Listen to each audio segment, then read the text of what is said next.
I'm glad that he's willing to speak to law enforcement, although I'm not sure what he means by, quote, if required, end quote. Is he insisting that he be served with a subpoena to testify? Or is he willing to speak to law enforcement without being legally required to do so? My clients who are victims of Jeffrey Epstein have spoken to law enforcement without being, quote, required, end quote, to do so. I urge Prince Andrew to contact the investigators for the United States Attorney's Office for the Southern District of New York and volunteer to be interviewed by them without conditions and without delay. Commenting on any facts. Whether a person is a prince or a pauper, he or she should provide any information relevant to a criminal investigation. This is not about privilege. This is about truth. This is about justice. And that's long overdue for the victims. The best way to begin for him to begin to repair his damaged reputation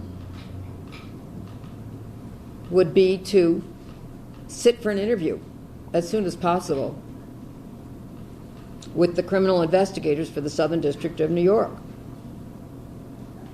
There's no need to wait for a gold-engraved invitation. It should be done without delay. Investigation into Epstein's alleged coach. Justice has not yet been done for the victims. The victims are not a footnote.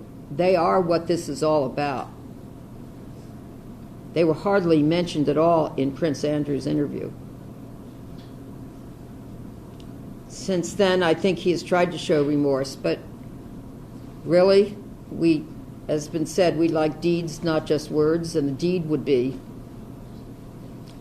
speak to investigators as soon as possible. But thank you for your question. This is a thank you note from Prince Andrew, signed by him, to me. He had come to my class at Harvard in criminal law, actually raised his hand and spoke at one point. Then the dean held a lunch in his honor. Look forward to continuing my intellectual challenge with you and Jeffrey E. in the coming months. Thank you again for a fantastic experience.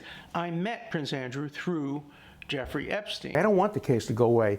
I want this woman to go to prison for perjury.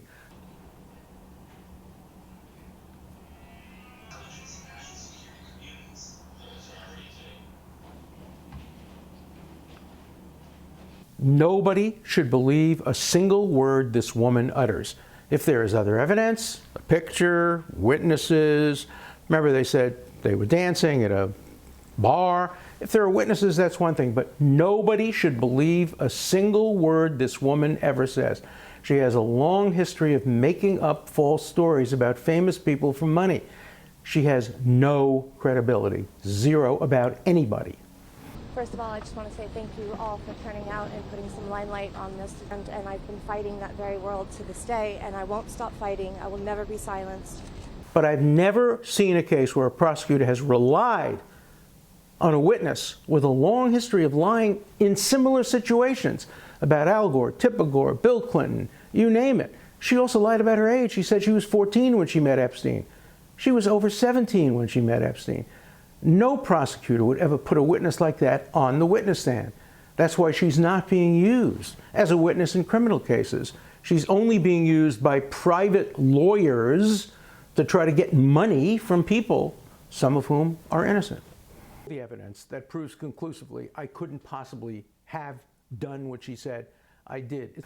There are three phases in my relationship with Epstein. I first met him, I was introduced to him by Lady Rothschild, a very eminent, prominent woman who said he was a great intellectual and I should get to know him. And I got to know him and I went to conferences, academic conferences with very, very prominent people. That stopped the day he was arrested. Phase two is I then had a professional relationship with him. I was his lawyer and he paid me for every minute. We never had a minute together for which I was not paid.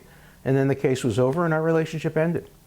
And that's not true of Prince Andrew. He maintained a relationship even after it was clear that Epstein had done terrible things. But I did not maintain that relationship afterward. And there's a distinction between people who did and people who didn't. A lot of prominent people maintained a relationship with Epstein well after it was known what he had done.